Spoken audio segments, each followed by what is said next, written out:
बच्चों हम पढ़ रहे हैं 11th क्लास की फिजिक्स चैप्टर 11 जिसका नाम है थर्मल प्रॉपर्टीज ऑफ मैटर अर्थात द्रव्य के तापीय गुण, उसका भाग 6 उष्मा स्थानांतरण। बच्चों बहुत ही आसान टॉपिक है क्योंकि ये हमारे दैनिक जीवन से जुड़ा हुआ है। उष्मा के बारे में आप जैसा जानते हैं कि उष्मा देने पर ताप में वृद्धि हो जाती है। अगर ताप को नियत रखकर उष्मा में वृद्धि की जाती है तो पदार्थ की अवस्था में परिवर्तन हो जाता है। लेकिन अब हम ये जानेंगे कि ये जो उष्मा है उसका आदान प्रदान कैसे होता है, यानी उसे एक पदार्थ से दूसरे पदार्थ को किस प्रकार से दिया जा सकता है, वो कौन सा जो वाहक है जो इसे लेकर जाता है। उष्मा संचरण को समझने के लिए आपके सामने एक चित्र है और इस चित्र में आप देख रहे हैं कि ये एक अग्नि स्रोत है और इस अग्नि स्रोत से ऊपर की ओर ये जो हवा जा रही है, आप बिल्कुल इसको अनुभव कर सकते हैं दैनिक जीवन में कि कहीं पर आग जली हुई है सर्दी के अंदर स्पेशली, और आप खड़े खड़े वहाँ से तपन ले रहे हैं तो बिल्कुल आप इजी गोइंग वहाँ तपन होती है, यानी ये हवा के द्वारा हो गया। फिर जैसे ये हवा के द्वारा कैसे इसको हम समझेंगे, और ये देखिए एक स्केल है, ये इसको यहाँ दूर से इसको पकड़ गर्म कर दें तो एक तरीका ये हो गया। और तीसरा तरीका जो है दूरस्थ स्थान पर खड़े व्यक्ति को भी इस अग्नि की तपन का अनुभव हो रहा है, ये भी एक तरीका है। तो आज जो हम तरीके के बारे में बात करने वाले हैं वो तरीका है चालन।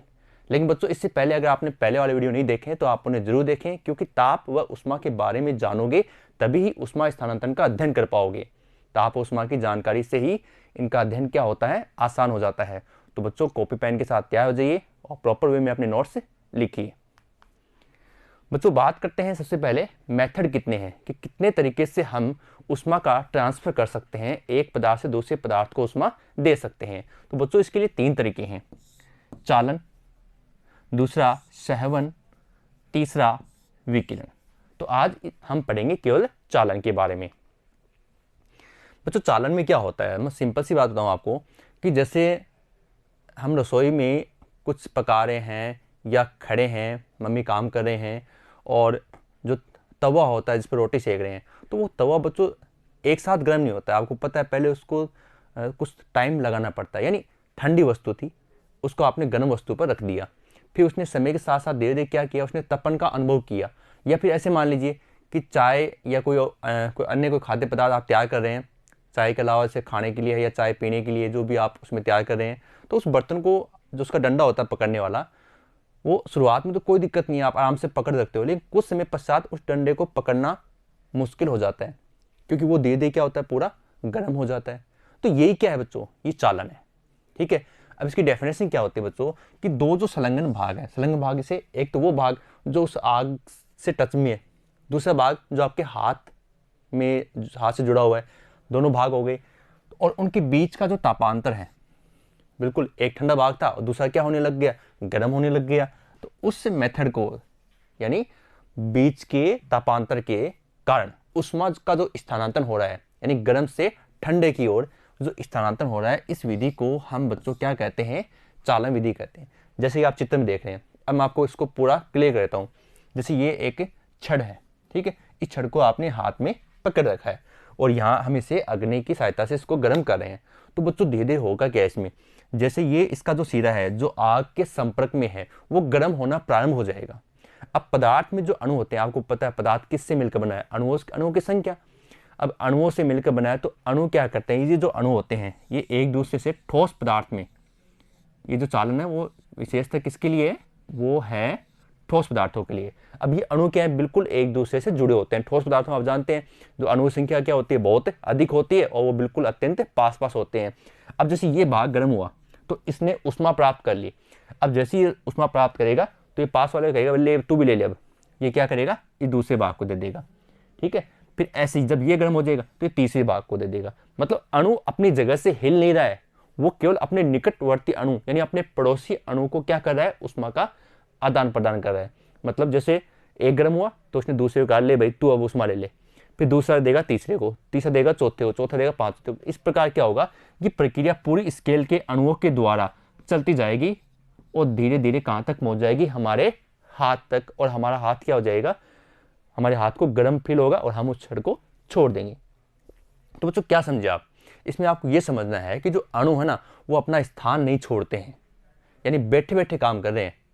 यानी एक तो ये कि आदमी उठ कर जाए कोई काम करके आए, और एक बैठे बैठे उसने क्या कर दिया, काम कर दिया। तो इसमें अणु अपना स्थान नहीं छोड़ते हैं, अपने निकटवर्ती अणु को क्या करते हैं, ऊष्मा का स्थानांतरण करते हैं, और वो अणु क्या करेगा, इसी प्रकार से वो भी अपने स्थान नहीं छोड़ेगा और लगातार ऊष्मा का स्थानांतरण होता रहेगा। और इसी मेथड को हम बच्चों क्या करते हैं, चालन करते हैं। इसमें वस्तु क्या हो जाती है, गर्म होती है। अब इसी को आपको कॉपी में लिखना है कि माना किसी धातु की छड़ का एक सिरा आग की ज्वाला में रखा होता है, ठीक है, जाता है, तब धीरे धीरे धातु की छड़ बच्चों इतनी अधिक गर्म हो जाती है कि हम इसे नंगे हाथ से पकड़ नहीं पाएंगे, ठीक है, नंगे हाथ मतलब बिना किसी कपड़े की सहायता से, क्योंकि छड़ में प्रत्येक अणु निकटवर्ती अणु को, ये ध्यान वाली बात है, मैंने आपको ये बताया था कि अणु निकटवर्ती अणु को क्या करता है, ऊष्मा का ट्रांसफर करता है, ऊष्मा स्थानांतरित करता है, जिससे संपूर्ण छड़ क्या होती है बच्चों, गर्म हो जाती है। समझ गए आप ये।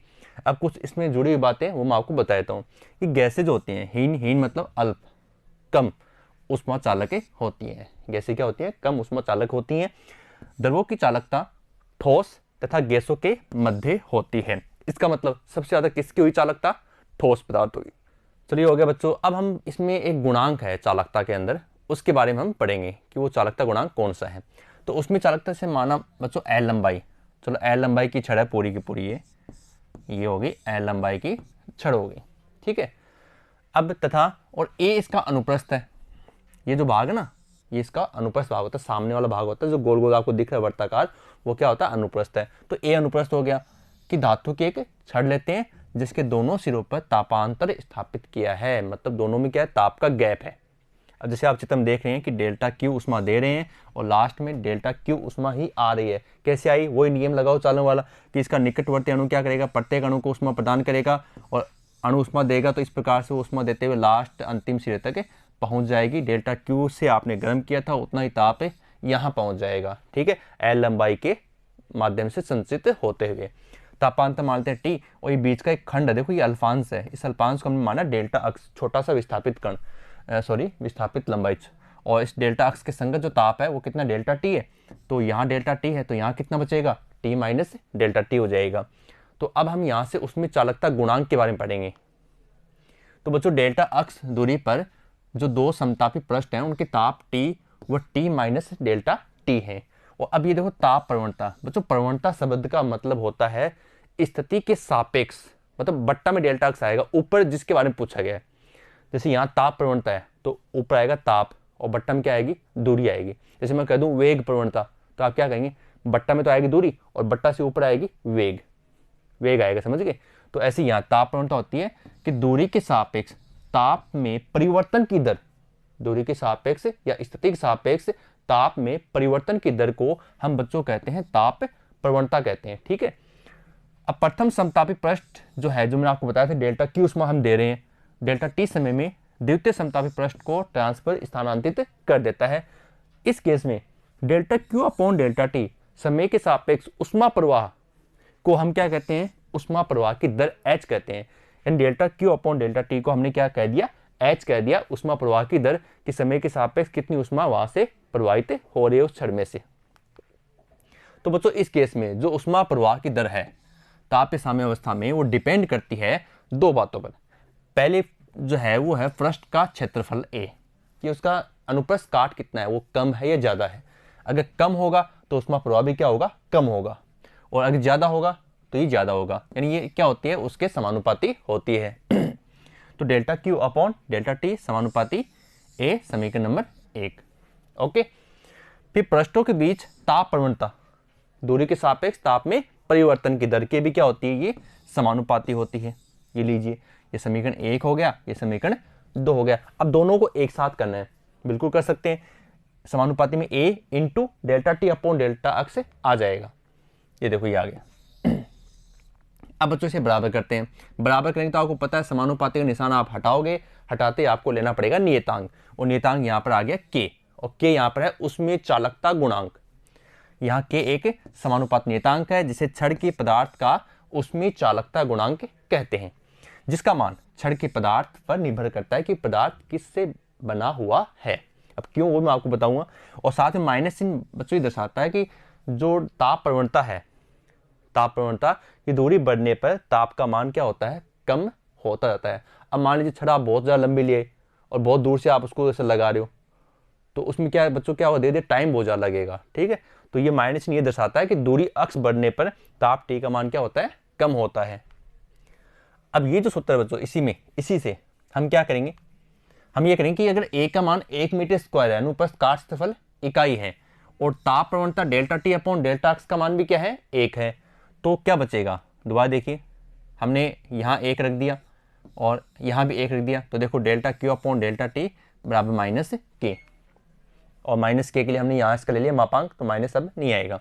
तो ये क्या बच गया, के बराबर delta Q upon delta T, यानी अनुप्रस्थ भाग इकाई और ताप प्रवणता भी क्या है, इकाई है। तब क्या परिभाषा बनेगी, किसी ठोस पदार्थ के एकांक क्षेत्रफल से एकांक ताप प्रवणता की स्थिति में, एकांक क्षेत्रफल से एकांक ताप प्रवणता की स्थिति में उष्मा प्रवाह की दर को ठोस का उसमें चालकता गुणांक कहते हैं। अगर आपसे पूछा जाए कि उसमें चालकता गुणांक किसे कहते हैं, गणितीय परिभाषा बताइए, तो आप यहाँ से बताएंगे कि इकाई अनुप्रस्थ काट क्षेत्रफल और इकाई ताप प्रवणता की स्थिति में जो उष्मा प्रवाह की दर है वही क्या होती है, उसमें चालकता गुणांक कहलाती है। अब बच्चों इसका बनाएंगे मात्रक वगैरह। चलो बनाते हैं, ये हमारा सूत्र है, मात्रक और विमा के लिए हम कर रहे हैं। यहाँ से के का मान निकाल लो, इसका मापांक कर दिया, माइनस चिन्ह अब जरूरत नहीं है, डेल्टा एक्स ऊपर जाएगा, डेल्टा टी नीचे आएगा, ए भी नीचे आएगा, ये बन गया इसका सूत्र, किसका, उसमें चालकता गुणांक का। अब इसका मात्रक बनाएं, क्यू का मात्रक हो गया किलो कैलोरी, ओके, बट्टा में देखो इसके डेल्टा टी है, तो डेल्टा टी के लिए हमने साथ में बट्टा सेकेंड लिख दिया, मतलब ये delta Q upon delta T H का आ गया, मतलब उष्मा प्रवाह की दर का आ गया किलो कैलोरी अपॉन सेकेंड, और डेल्टा का हो गया बच्चों मीटर, ए लिखा हो देखो साइड में, इसका हो जाएगा मीटर स्क्वायर, क्षेत्रफल का मात्रक होता है मीटर स्क्वायर। फिर डेल्टा टी क्या है, ताप है, ताप का हमने कर दिया डिग्री सेंटीग्रेड, या आप केल्विन भी कर सकते हो। फिर देखो बच्चों, किलो कैलोरी बट्टा सेकंड, 1 मीटर कैंसिल हो गया, तो ये आ गया metre into second degree centigrade, kilo calorie बट्टा मीटर इंटू सेकंड और इंटू डिग्री सेंटीग्रेड, ये गुणा में डिग्री सेंटीग्रेड, ओके। अब बच्चों इसी को, ये वापस सेम आ गया। अब हम इसको क्या करेंगे, अगर किलो कैलोरी को अगर ऊर्जा के हिसाब से किया जाए तो क्या हो जाएगा, जूल, और बट्टा में सेकंड है, 1 मीटर से गुणा कर दिया, 1 मीटर से नीचे गुणा कर दिया, है ना, तो ये 1 मीटर से ऊपर गुणा कर दिया, 1 मीटर से नीचे गुणा कर दिया, तो नीचे कर दिया तो ये हो गया मीटर स्क्वायर, और ये आ गया गुणा मीटर। अब जूल बट्टा सेकंड क्या होता है बच्चों, याद करो, शक्ति, कार्य बटा समय, शक्ति क्या होती है, कार्य बटा समय होती है, और उसका मात्रक होता है वाट, और चलो इसको सोल्व करते हैं, 1 मीटर कैंसिल हो गया, हालांकि हमने मीटर लगाया था ताकि सूत्र बन जाए, नहीं लगाओ तब भी सूत्र बन रहा है, ऐसी बात नहीं है, बट्टा मीटर और इंटू केल्विन, ये शक्ति के पदों के रूप में इसका मात्रक है, क्योंकि ज़्यादातर न्यूमेरिकल्स में आपको मिल जाएगा डब्लू, तो आप सोचोगे डब्लू कहाँ से आ गया, भाई वाट के रूप में ये, ठीक है, तो वाट अपॉन बट्टा में क्या है, मीटर इंटू केल्विन। अब बात करें विमा की, विमा बिल्कुल आसान सी है, किलो कैलोरी की विमा आप ले लो, m1L2 T-2 ऊर्जा के रूप में, m1L2 T-2, मैंने कहा था न्यूटन की याद कर लो, फिर आगे प्रॉब्लम सोल्व, m1L1 T-2 होती है किसकी, न्यूटन की, और कार्य होती है m1L2 T-2, ये हो गया।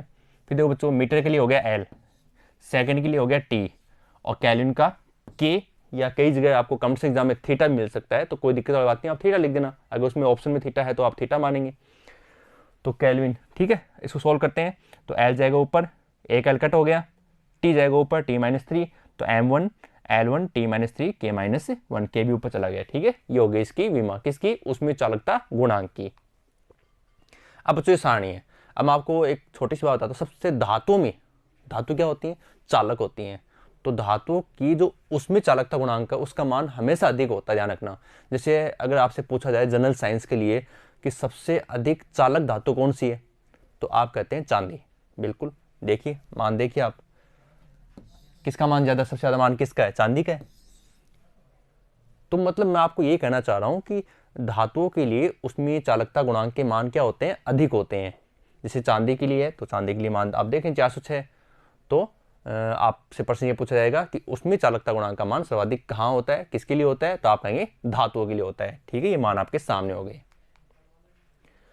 अब बच्चों कुछ स्पेशल बातें हैं, खाना पकाने के बर्तनों की जो पैंदी होती है उस पर तांबे का विलोपन होता है ताकि उष्मा का प्रसार अच्छे से हो जाए, और उसमें से उष्मा का प्रसार अच्छे से होता है। आप देखना जो नीचे का पेंदा होता है वो तांबे का एक अलग सा उसमें आपको कलर दिखाई देगा नीचे वाले पेंदे में, जैसे कुकर में देख लीजिए आपको मिलेगा लगभग, तो उसमें उससे फ़ायदा क्या होता है, कांस्य पात्रों से गर्म खाना क्या होता है, जल्दी गर्म होता है। क्यों गर्म होता है, क्योंकि तांबे का भी आप देख रहे हैं, चांदी के बाद तांबे का ही नंबर है उसमें चालकता गुणांक के लिए, तो ये क्या होगा, जल्दी गर्म होगा और खाना भी क्या होगा, जल्दी से तैयार हो जाएगा, पक जाएगा। ठीक है, कंक्रीट की छत वाले घर गर्मियों में बहुत गर्म होते हैं। वही बात है कि जब वो सूर्य की जो गर्मी है वहाँ गिरेगी तो निकटवर्ती जो सारे जो कंक्रीट के जो अणु होते हैं, जो पत्थर टाइप में हैं, वो सारे क्या करेंगे, ऊष्मा प्राप्त करेंगे और एक दूसरे ऊष्मा देंगे और वो सारा भाग क्या हो जाएगा, गर्म हो जाएगा।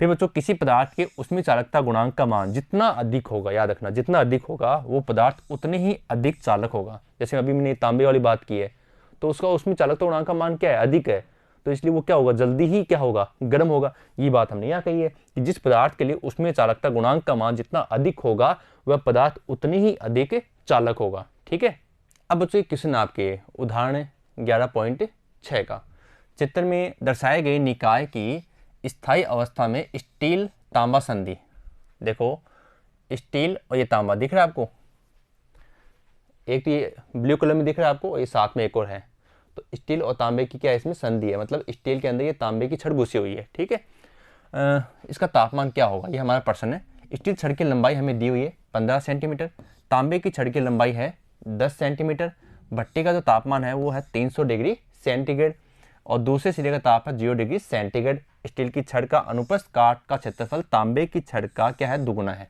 ये ध्यान रखना आप, इसमें 2 गुना है। स्टील की ऊष्मा चालकता 50.2 और तांबे के लिए 385 है।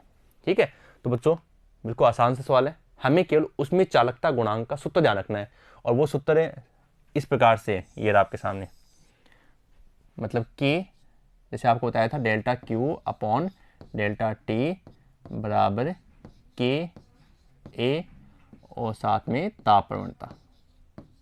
तो हमें इस ए का मान, सॉरी इस के का मान रखना है यहाँ से, बनाना सूत्र से।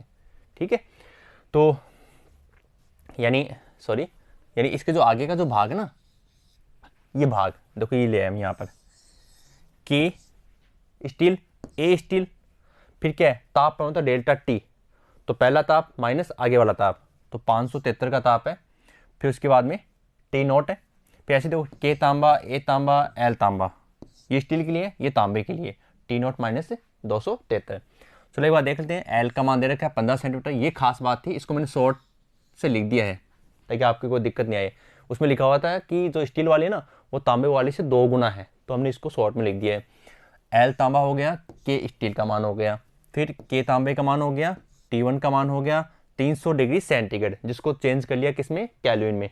ठीक है, ये हम इस फर्स्ट वीडियो में इसके बारे में बता चुके हैं कैसे हम इस तापमान को चेंज कर सकते हैं। T2 0 डिग्री सेंटीग्रेड है, तो ये हो गया 273 केल्विन। ठीक है, अब सोल्व करते हैं। के स्टील का मान रख दिया, ए स्टील का मान रख दो। अब ए स्टील के मान में आपकी प्रॉब्लम ये आएगी, ये 2 गुना ए तांबा है, तो इसको सेम का सेम रखना है, 2 गुना ए तांबा।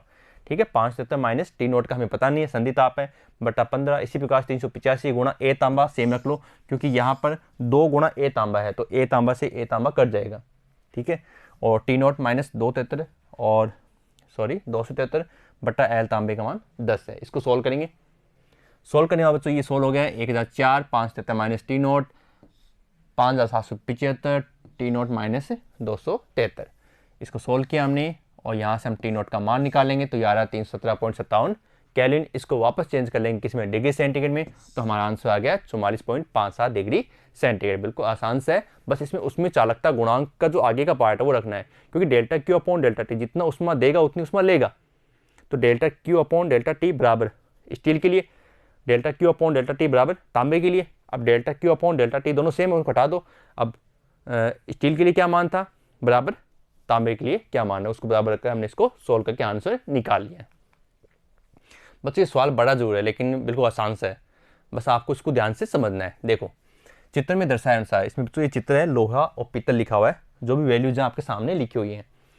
अनुसार लोहे की किसी छड़ को, जैसे L1 का मान 0.1 मीटर है, A1 0.02 मीटर स्क्वायर है, K1 का मान 79 है। इसी प्रकार को पीतल की छड़, इनके भी L2 के मान है 0.1, A2 0.02 और K2 109। ठीक है, के साथ एक सिरे से सिरे को मिलाकर डाला गया है। ओके, लोहे की छड़ तथा पीतल की छड़ के स्वतंत्र सिरों क्रमशः 373 केल्विन, ये लीजिए यहाँ पर, तथा 277 केल्विन ये रहा यहाँ पर स्थापित किया गया है। तो फर्स्ट आपको ज्ञात करना है दोनों छड़ों की संधि पर ताप, और सेकंड संयुक्त छड़ में उष्मा प्रवाह की दर के लिए व्यंजक निकालिए तथा परिकलित कीजिए। यानी व्यंजक निकालना है, फिर उसका मान भी निकालना है। सवाल बड़ा जरूरी है लेकिन आसान है, बस गुणा भाग करते समय हमें ध्यान रखना कि कहीं गलती ना हो जाए। ठीक है, तो देखते हैं बच्चों, जो मान हमें दिए गए उनको आप अलग अलग लिख लीजिए। जैसे लोहे के लिए और पीतल के लिए, लोहे के लिए L1, A1, K1 और T1।